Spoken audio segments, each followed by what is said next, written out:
So we'll first do that, right? We'll begin with that explanation part, just about 10 to 15 minutes, and then you can take it over and write from there, right? We have just one question that remains for doing the subject line. Maybe we'll try that as well, and then you can all write the emails, right? So from after the class today, we're going to close on the emails part. I think you should have a fair enough understanding. And once we are done with today's class, I'll upload all those materials that we used for this particular class in one go. Okay. And the next thing that we'll be discussing would be report writing, right? So similarly, we'll take, say, about 4 to 5 sessions on that and have a grasp on that as well. Okay. We'll start for now. Let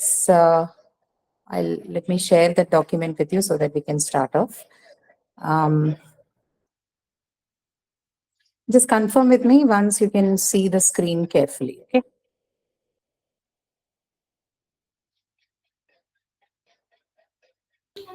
Yeah, I'm visible. Yes, visible? Okay. All right. So, okay, I want you to pay attention to some of these phrases that you see on screen, right? So on your left-hand side, you have a few phrases, and on the right-hand side as well, you have another set of phrases.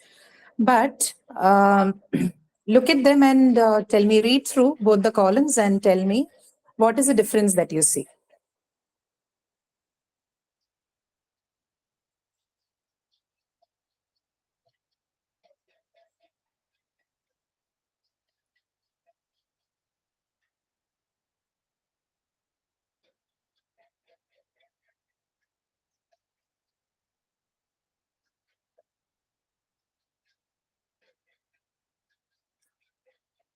Right?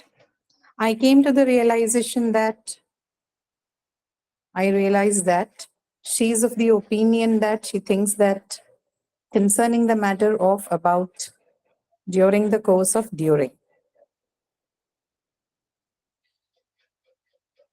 So what is it that you see is the difference between both of these, right? How is the first column, that's the left-hand side column, different from the second one? That's the one on right side.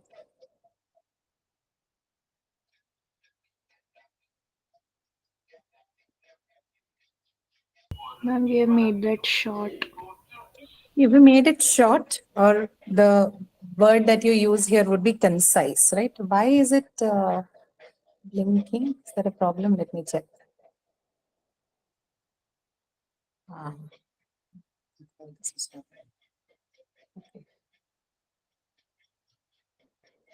Right. So what we have basically done here is that you've shortened it, right? You're right. You're absolutely right that we've made it concise, or we have shortened it, right? So that's the idea. So when you're writing down, you're going to be using, like the column mentions, this is a better choice than writing, I came to the realization that. You can simply write, I realize that. Okay.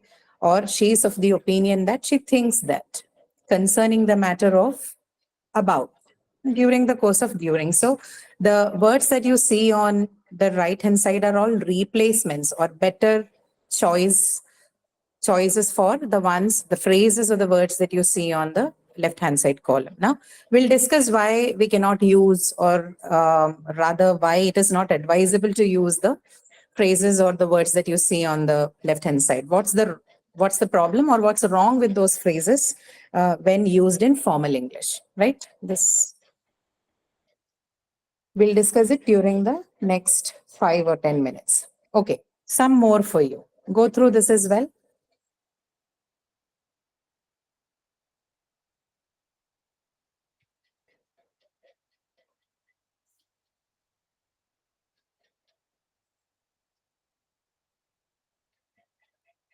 So in the event that can be replaced with if, in the process of can be replaced with during or while, regardless of the fact that can be replaced with although, due to the fact that can be changed to because, in all cases becomes always, at that point in time becomes then, prior to becomes before, right?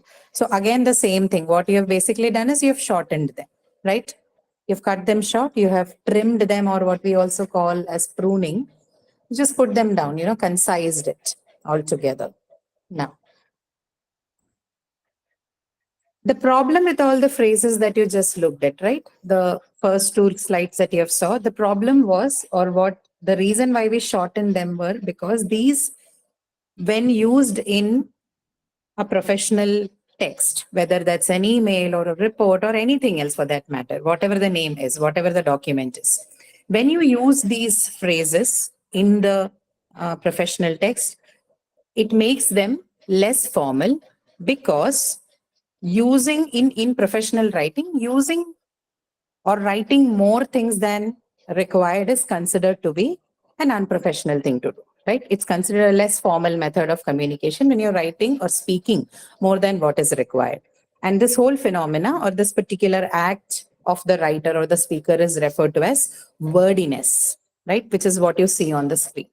Wordiness is something that you must avoid if you're learning, if you're somebody who is learning to write or speak professionally, right? So whatever I'm saying is also applicable to the process of speaking, although we are concentrated more on the writing part, right? Wordiness is something that refers to, in simple terms, writing or speaking 10 words where 5 would do, right? This is the easiest way to understand wordiness, right? You write 10 words in a place where only 5 could have done the job, right? This is what the, overall understanding of what wordiness means, right? Now, it's not just that. It's not just a matter of writing more or, it's not as simple a thing. It has further meaning to it. And what is that? It can create an impression that the writer or the speaker has no respect for who the listener or the the listener or the reader's time, right? So when you're writing more, I have to spend more time reading or listening to what you're saying. This is applicable to a document that you write. This is also applicable to, say, a speech that you're delivering, right? Nobody wants to sit in a class for hours together. Instead, if someone who's teaching can put it all together into a concise format, everybody would like it, right? There are other reasons associated with it, including memory span and, attention lapse and all that, but we're not bringing that to this point. All we're trying to say is if there is a possibility to cut short, if there's a possibility to present something in a concise manner, you should all try and work on that, right? There should be all efforts made in that direction to see that something can be done in the most precise, the most concise manner possible. Because more than writing more or speaking more words, it also means that you do not respect your listener or your reader, right? Or rather their time. Now, another implication for writing more or speaking more would be that it can actually cause confusions, can actually hide the actual intended meaning, right? When you write more than what is required, you sort of lose the point. There is a possibility, there is a higher chance that you end up losing the plot and the point, or the intended meaning that you were supposed to deliver to the audience. So this is also another implication. Third thing would also be that actually you do not know much, right? A third implication is also that the writer or the speaker lacks substance. What does that mean? It means that you have not researched well about what you want to write or speak. And henceforth, you actually do not know much about it. Hence, you're what we call as bluffing. If you're speaking, then we say the person is bluffing or blabbering. What does that mean? This person actually doesn't know what he's saying or she's saying. This person is just blabbering or bluffing because of your lack of knowledge on the topic you are speaking. Same applies to writing, right? You're writing too much, you're writing more than what is required because you're not prepared, you're not well researched. Hence, you have to go round and round with things that you want to present. So these are the 3 implications of using more words or more phrases than what is required. So this is the general implication of what is considered a bad practice in writing, which is wordiness. Understood? Any questions? I'm going to stop sharing this thing for a moment because I see that, the screen is blacking out once in a while. Is that so? No, ma'am. No? It is steady for you. Are there no Yes, momentary yes, ma'am. blackouts once in a while? Yes, no. Actually, I can see it because I have joined through my ID in the other way. So I'll do one thing. I'll reshare or represent the screen. You can hear me properly, in case if it is a network issue. I'm just checking. Am I clear or is my voice Yes, breaking? ma'am. Clear. I'm clear. Clear. Okay, all right. So then let me check with this document again.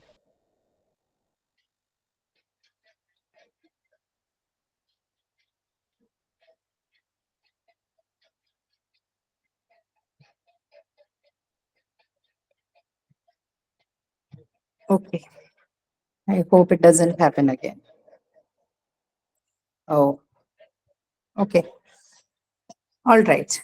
Okay, so that part understood, right? Wordiness. What do we mean by wordiness and what are the implications? Now look at this one. You have another set of phrases or expressions. Please take a look at them.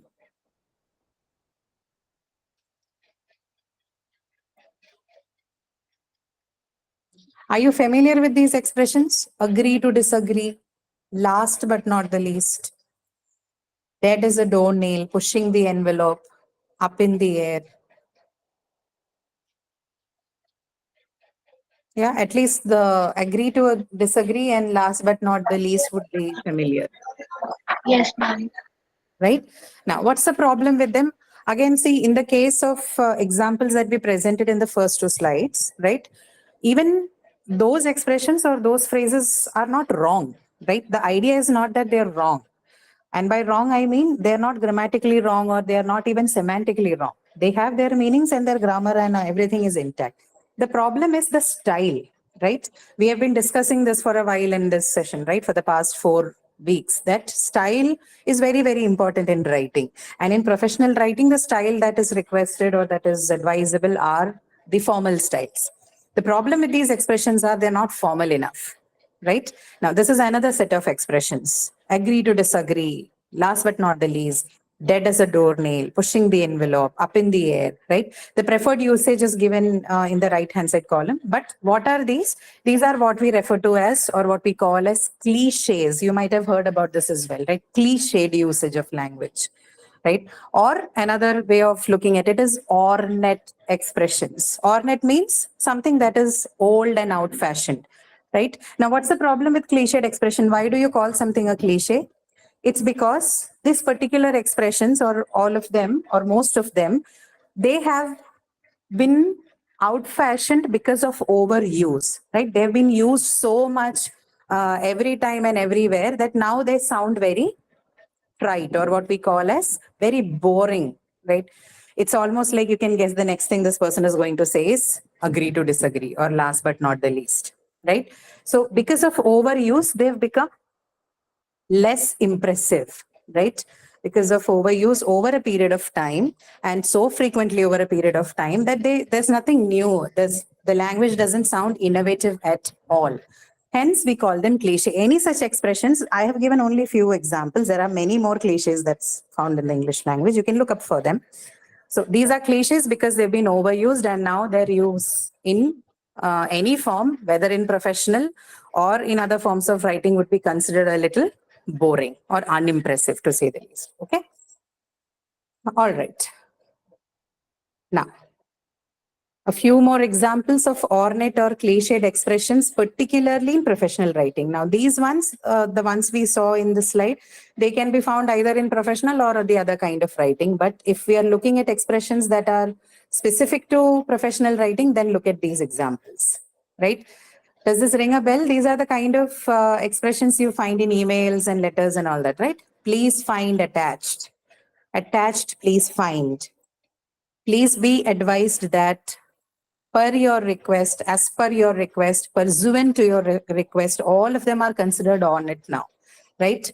Two reasons. One, they've been overused. B, they're also using too many words than what is required, right? So instead of saying per your request, as per your request, pursuant to your request, you can simply say as you requested, right? It's simple and clean enough. Per our conversation, as per our conversation, as we discussed, right? More formal and more of clean of overuse and expressions, right? Same for please be advised that. Please be advised that sounds a little over the top. You can simply say, please note that. Right. So these expressions are particularly the ones that were used in letter. Can you tell me a few more cliched usages with respect to complementary clauses? When we were looking at how to write the beginning and end of an email, we discussed a few of them. Can you recall? At least the ones who were present in most of the classes. What are some of the cliched or the ornate expressions that you can find in an email, particularly in the beginning of an email and the end of an email? Think about it. I'm sorry about this blackout once in a while. I'm unable to figure out what it is. I guess it's a signal issue, although I'm not facing it elsewhere.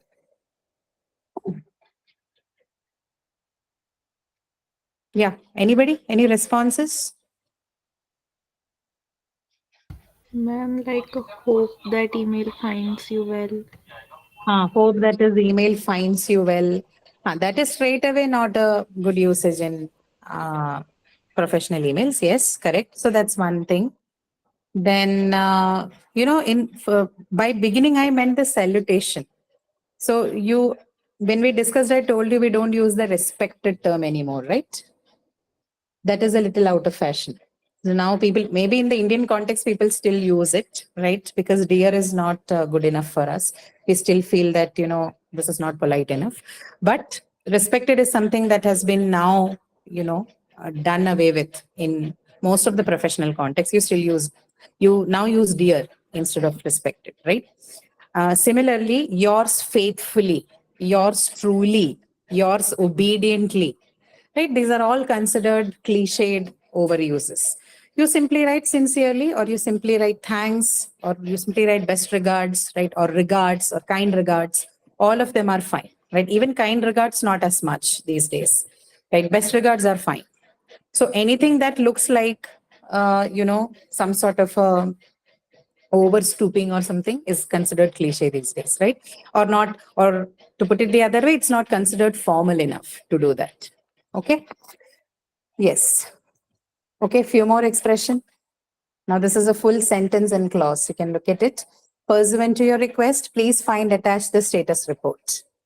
As you requested, I have attached the status report. This is the more preferred way of looking or writing these things, right? Please be advised that the conference will end at 4 instead of 3:30. The conference will end at 4 instead of 3:30. That is enough. Okay. You really don't have to write, please be advised that, so on and so forth. The last one, as per our conversation, I have asked Vivek to research the new location. As we discussed, I have asked Vivek to research the new location. Okay. Well, we discussed already. Right now, the problems with using ornate expressions in writing would be that if you're using the cliches in a place, especially in professional writing where you should not be using it, you are going to draw unnecessary attention to this coinages, right? So in professional writing particularly, because the message is more important than, the other decorations you do with the language, you have to keep your language more direct, straightforward and neat, right? More impersonal in nature. The problem with using such cliches and ornate expression is that it can take away the reader's attention from the actual message that you're trying to deliver, right? So this is a sort of a distraction in professional writing. Hence, it is advisable that you do not use anyone. So in addition to being boring and an overused expression, another implication of using ornate expression is that it can take away the attention from your reader or from the actual message, right? So that is a major drawback for using ornate expressions or cliches in professional writing. Okay. All right. A third kind of problem or third kind of informal or less formal style of professional writing would be the use of vague language, right? Now, what's vague language? Vague language is where you are not giving a good clarity of the purpose or the message that you have to deliver. And how does that happen? This clarity, the lack of clarity in your message actually creeps in through the use of language itself. Okay, I'll give you examples of what vague language looks like in professional writing. But before we get there, let's look at what exactly the vague language, what vague language means, right? So vague language, actually, it's more common or more commonly found in speaking than in writing, right? How does that happen? Because when you speak, there are lots of discourse markers. You already know what markers are by now, right? You've already had a lecture on, one of the video lectures is on discourse markers. Can you give me a few examples for them? Discourse markers in speech. The Like, lecture ma'am, doesn't. oh yeah, or Yeah. Oh, yeah. yes, ma'am. Well, That, I e- mean, right? I Or mean, yes. right, all right. And even the ones that I'm using now, right? You know, see, right? All of these expressions are what constitutes discourse markers in speech, right? Remember, in speech, not in writing. In writing, it's a very different thing. Ma'am, Discourse when some markers. pauses and says, like pauses for a minute and says, and then continues to say something because he's confused. So that voice, that Hmm, sound, that can be hmm. considered as what is discourse That is also marker? discourse marker. Yes, that is also discourse marker. Okay. Phrases like you know, or even things like even other words like mm, they all act as filler words. So you're confused, or say you are buying some time to think about the next sentence or the next idea that you want to present. So instead, to avoid the silence that could creep in that the time lapse between saying the last and the next sentence, people in conversation, they tend to use such fillers, right? So these are called discourse markers. But the ones that we just discussed, they are mostly found in the speech or in conversations. They're not found in the written language. In written language, they have a very different kind of discourse markers. We haven't discussed that for your batch. Or I think we haven't discussed with you those things as discourse markers. But definitely, if you've gone through the lectures, I don't know if they've already been covered or if it is going to be in the upcoming modules. There are lectures on connectors, right? What goes in between two sentences and between a paragraph and the next paragraph. Those are actually the discourse markers in writing. So probably they're not presented as discourse markers in writing, but the functions of these transition words and all, the main function for all of them is this, right? They are actually the discourse markers. Okay, anyway, so the problem with vague language, right? Using vague language, why should you not use it? The problem here is obviously of clarity, right? It can remove the clarity from your writing. It makes it difficult for the reader to understand the message of your text. And it also has the additional problem of making your writing less factual and less direct, right? Usually people use vague language when they are not sure about something, when they don't have their facts right, right? This kind of language is a result basically of not knowing your facts or not knowing your topic properly, right? When do we usually see the use of vague language? When we do not know the name of something, or you're talking to groups and categories. When you're talking about groups and categories and you do not know the whole list or the whole part that constitutes this group or these categories, you tend to use, vague terms because you simply don't know what it is. So one is lack of knowledge for sure. The use of vague language creeps into your writing. The primary cause is that you have clarity, you yourself have no clarity on what you're saying, or you lack knowledge in what you're presenting.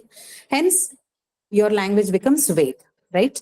Now, what is the additional implication for using vague language? Just like we looked at the ornate expressions and cliche, the implication of using vague language has much more to the meaning it generates than simply bad language, right? So using vague language simply doesn't mean that your language is bad. It also can imply that you are not respecting, again, you're being impolite and rude to your reader or your listener, right? So again, all of this can imply disrespect for your listener or your reader. right? So simply, rather than being simply bad language or not knowing how to write, it can also give out the impression that you are actually disrespecting the person. You're not respecting the person's time, or you're not respecting that person's effort to listen to you, anything, right? So that's a larger implication of this rather than just bad language. Okay. All right. Now just look at a few examples of how vague language creeps into your writing. This is an example of an email, right? Please read it. All of those words that are given in bold and italics are what we refer to as vague language. Okay. A few expressions of vague language could be then. And this is a situation, this particularly are the kinds of phrases and words that you use when you do not know the name of something or somebody, right? So read that email quickly.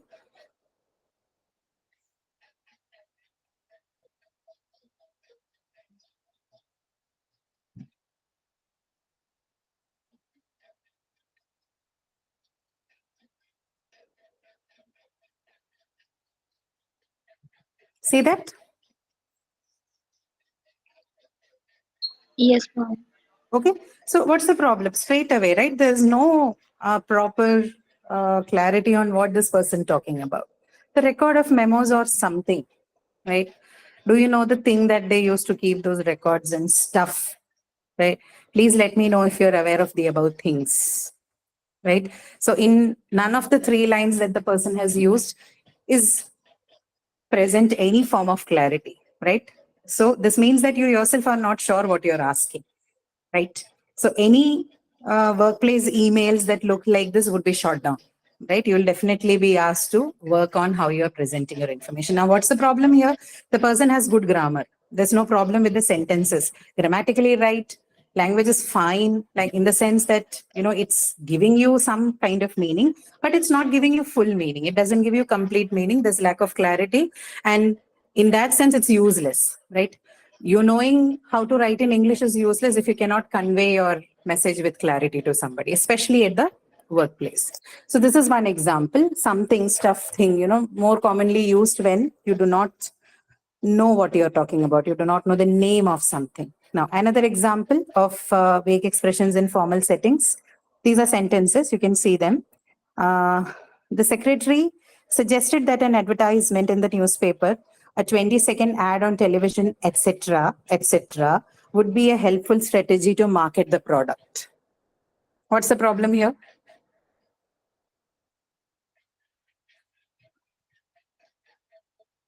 Again, same thing, right? You're not giving complete information. Instead of supplying proper information, you decided to replace it with etc., right?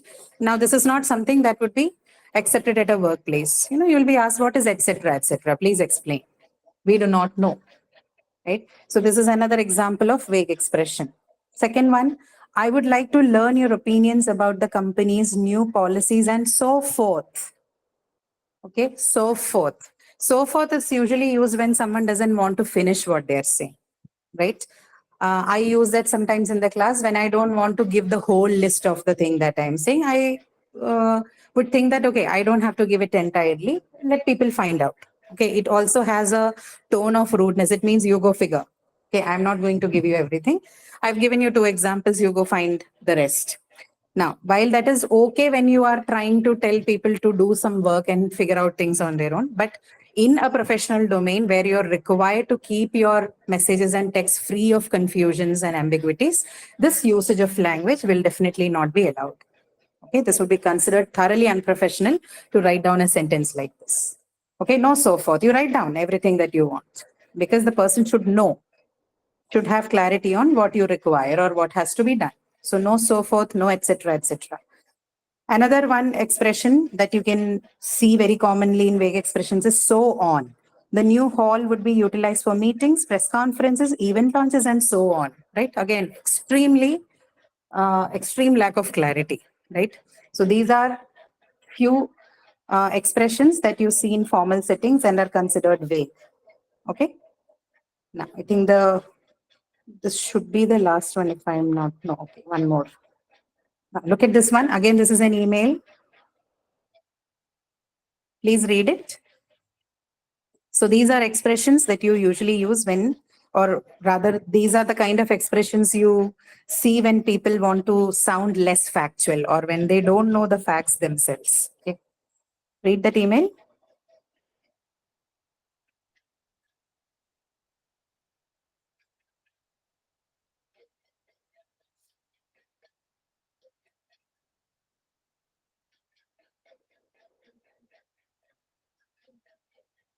Okay. Good to go.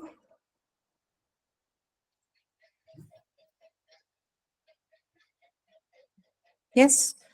So there's a sort of a problem in the department. The situation is kind of bad in here. There is so much stuff to handle.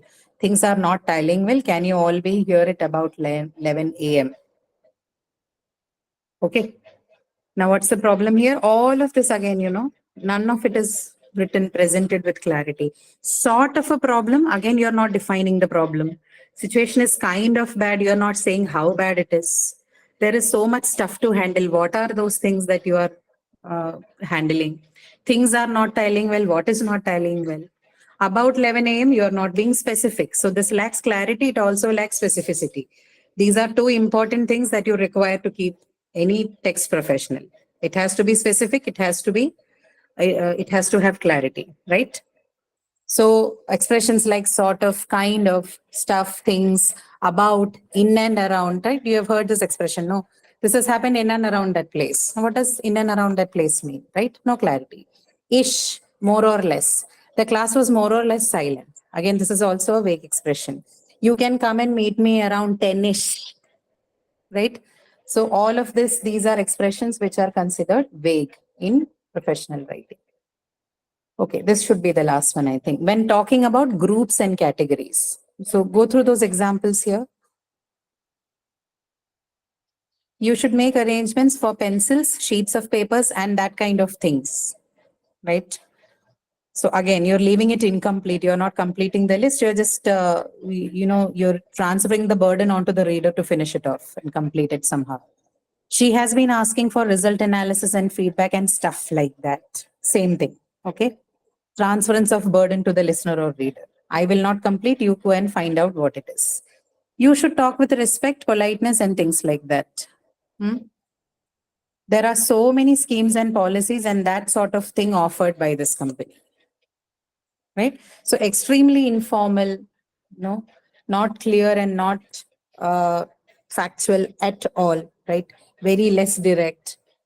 And it also lacks straightforwardness, right? It looks like you yourself lack substance. You don't know what you're actually meaning to say. Okay, got this point? Right, so we discussed wordiness, we discussed cliched or ornate expressions, and we also looked at vague expressions. All are different forms of or different examples of bad writing or what is considered as a bad writing practice in professional language, right? And all of these are particularly in reference to the formal language. Last class, we looked at formal verbs, if you remember, right? So not buy, but purchase, right? Not late, but delayed. So this was one example of using language formally.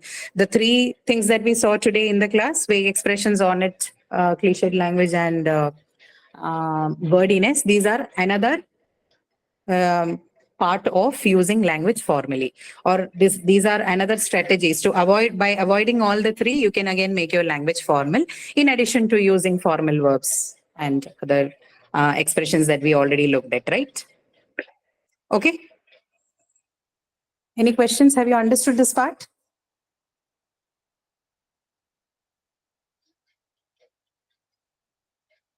Yes, no questions? Yeah, no, ma'am. Okay, Yeah, all right, very other. clear. Okay, all right. Ma'am, can you repeat once again? Repeat what? Ma'am, third one. I didn't hear you. Ma'am, can you explain this again? What do you want me to explain again? If you tell me specifically what you have not understood, I can do that. Which part did you not understand? Groups and categories. Groups and categories. Yeah, just look at all those examples and that kind of thing. Look at two examples. We'll just take two for the lack of time. You should make arrangements for pencils, sheets of papers, and that kind of thing. What are you doing? You using things in groups and categories. So instead of completing what belongs to each of these groups and categories, you're just leaving it off for the reader or the listener to complete it by themselves. So it means I am not going to give you the whole of the list, or I'm not going to mention all of them, whatever comes in that group and category. I'll just give you a few examples. You finish the rest. While that is okay, when you, like I mentioned, when you're trying to make your students or your listeners work on some project, it is not an advisable or a recommended method when you are writing it as a formal text. Okay, or if you say delivering a formal lecture somewhere, then it is upon you as a speaker or a writer to finish off that list in the category or group, right? Don't leave it to your audience to finish it up, right? Yes, ma'am. So for that thing, the most commonly found expressions to do this thing is that kind of thing, stuff like that, things like that. No, it simply means I will not complete this list. I'm just giving you two examples. Rest of it you complete. Or it could also mean that this person doesn't know. Okay, this person only knows two things. So because the person doesn't want to sound like they did not know what they were speaking, they simply finish it up or they fill it up with saying and that kind of thing. Okay, so it's also kind of escapism on the part of the speaker or the writer. Okay, or what you also call as laziness or unpreparedness. You don't want to complete it because you don't know it. Simple, right? So Yes. this, huh. All right. Okay, understood. So keep all of these things that we discussed in the past few weeks. I think 3 to 4. This should be the 5th week. So keep this in mind while you're drafting emails or any professional text next time, right? Some of them are applicable particularly to emails, and some of the things we discussed is applicable in general to professional writing. So now I'll share that file that we were working on with you. Just give me a moment. I need to figure out where that is. Right. We'll do one thing. We'll actually go straight away to that Chrome tab. Just want to find out where it is. Okay, now what I'm going to do is I will share a link with you in the chat box. Please click on that link and get into that particular site, and it will provide you with a space. It's an interactive slide, so it will provide you with a space after you click on the link and get in there. So you can straight away write in there, and I'll get your submissions straight away so that I can look at them at my end, instead of making you write on the Word document. It's a little messy to work with that. So just look for this link.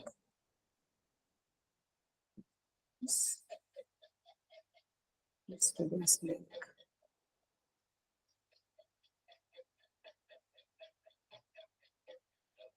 Okay, the link is in your chat box. Please use that link and sign into your.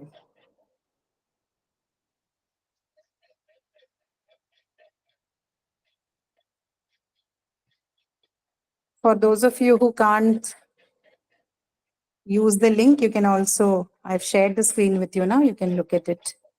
And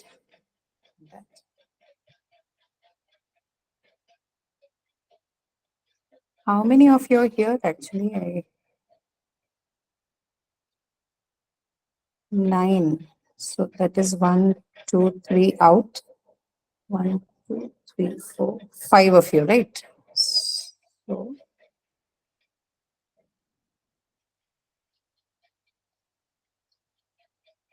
where are the others? You should also join this one. You won't be able to access this unless.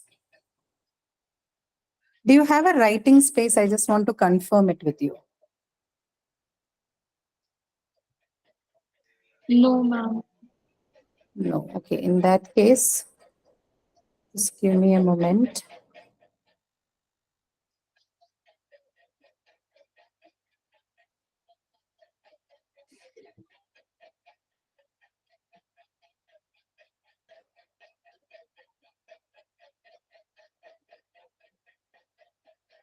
How about now?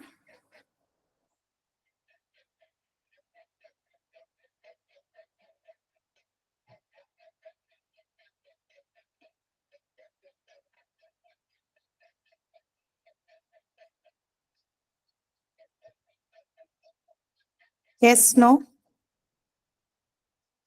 Ma'am, do No, you ma'am.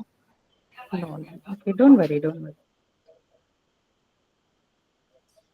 So even if you're not finished writing in today's class, no, this session will remain open till another 2 days. So whenever you find time, you can finish off only 2 emails, but make sure that you write this, okay? Don't leave it just like that. Okay. I'll reshare this. Okay, I'll give you another link. You can use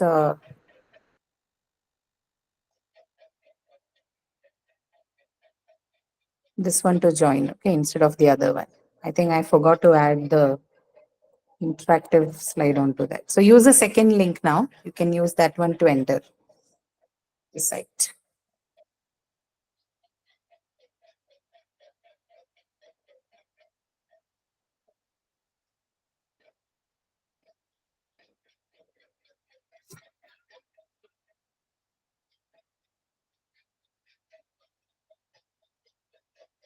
How about now? Yes, ma'am. Now it is Yes. visible. Okay, okay. So please use it. But then the problem here is I see only 2 people. Where are the rest of you?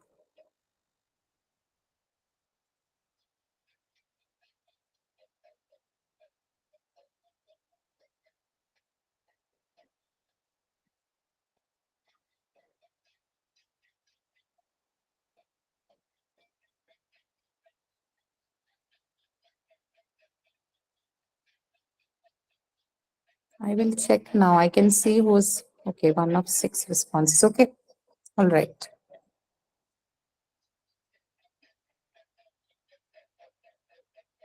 So complete this one, and there are 2 questions. So you can copy this link somewhere and keep it so that you can access it even when we are offline, right?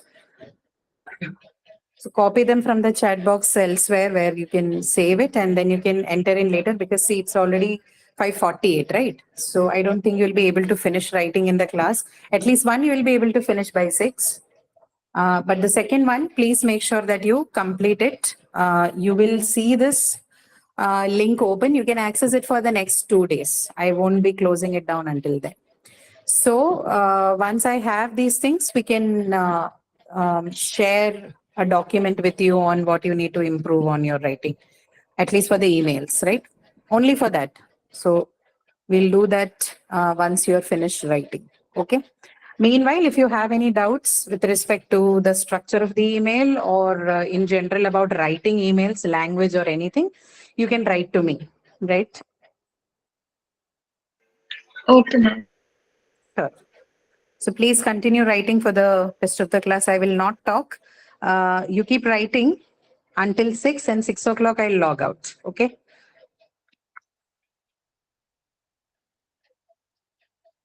Okay, ma'am. Sure.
So if you haven't understood anything in the question, you can ask me.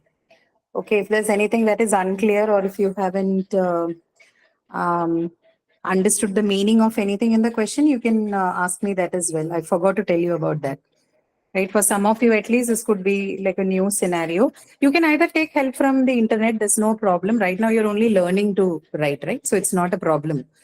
Even if you're taking help from the resources. So actually, this is one thing again, when you're writing anything professionally, there's absolutely no problem in taking help from resources elsewhere, whether that's a person or whether there's internet or anything. That's not wrong.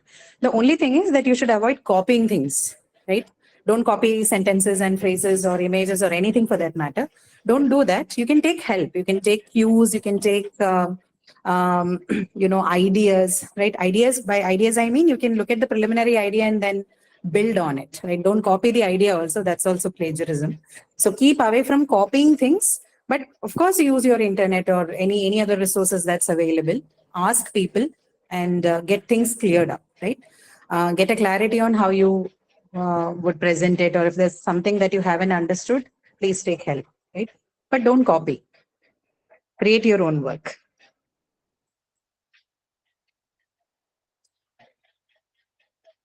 Anybody who has not understood the question, please ask me.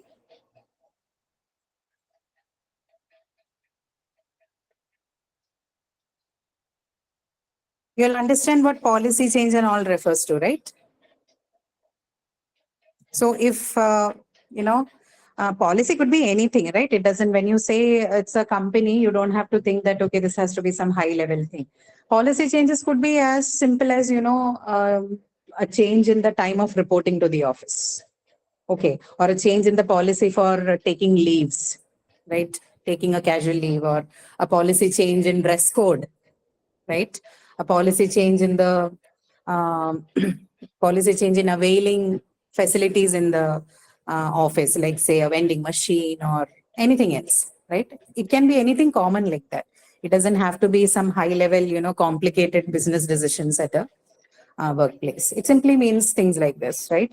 Outline any actions employees need to take. Again, you can, based on what you have chosen, you can write accordingly.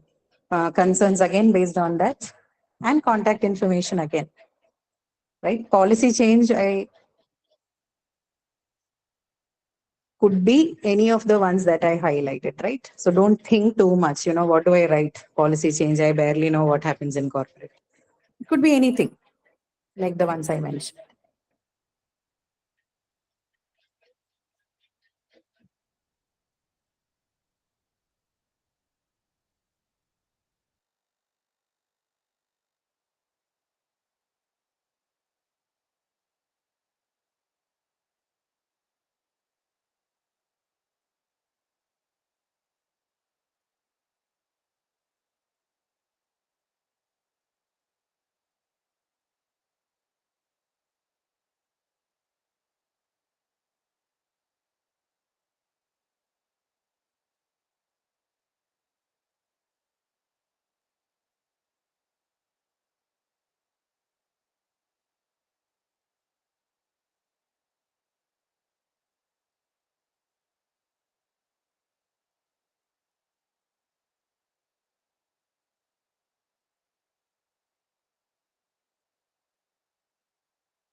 I have stopped sharing the screen because we don't require it anymore, but the link is still accessible to all of you.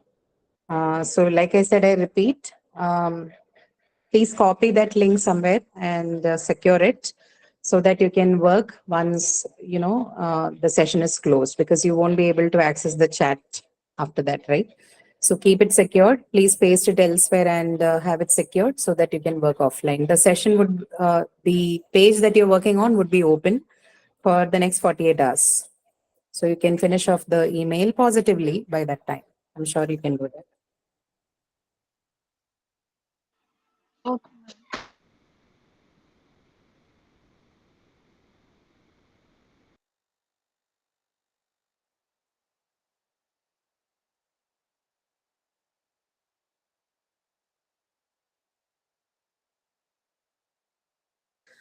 You don't have to write your name or anything in there because the responses are auto downloaded as Excel sheets. So I'll have your information and the mail ID that you're signed in through.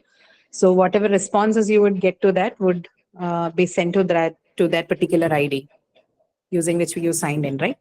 So don't have to provide any additional details in the write-up. Just given the, please write and then finish it off. That's enough.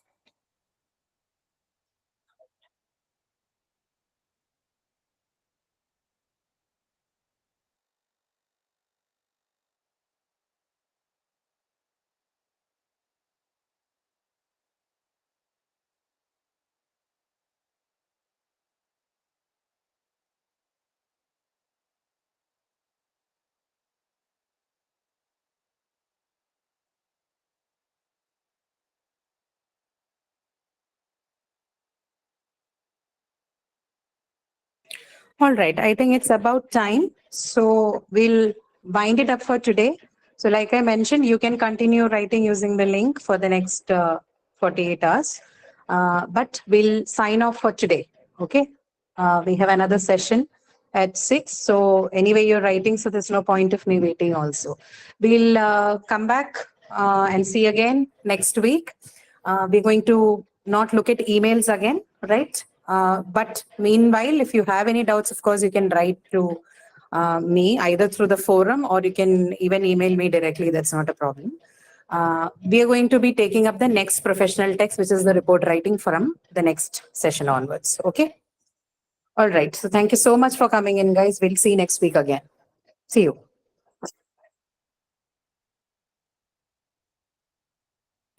Thank you, ma'am. Thank you, ma'am. Okay. And I hope you have, secured that link. If you have not, please do that. Yes, ma'am. Sure.